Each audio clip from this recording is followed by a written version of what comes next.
Bagi gap lampungnya gue juga mau. Woi, jangan lewat sini. Lah ngapa? Pancing gua kalau lu langkain nggak dapetan. Kalian kok main di sini ngelangkang-langkain kuburan? Gak boleh pemali. Mau kalian dihantuin? Enggak, Bang. Bertahu gua kuburan gak boleh dilangkahin. Pamali, makanya nggak boleh dilangkahin, Gus. Gus, bagi cacing, Gus. Gak ada, Gong. Tuh minta ompet tuh. Gila lu Gong, pancing opit kok dilangkahin, nggak dapetan nanti dia. Biar gue mau lihat pancingnya dilangkahin beneran nggak dapetan apa? Jawab. Dapat lagi. Pancing doang yang bagus, nggak dapet.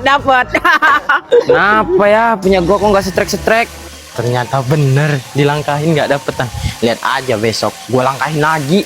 Fit, sebenarnya pancing lu tadi dilangkahin sama Bagong, tapi lu jangan bilang dari gua, takut gua digebuk. Pantesan emang lu jak anak itu. Anak itu mah emang irian. Bilangin aja ke bapak lo. Gak usah. Gua ada ide.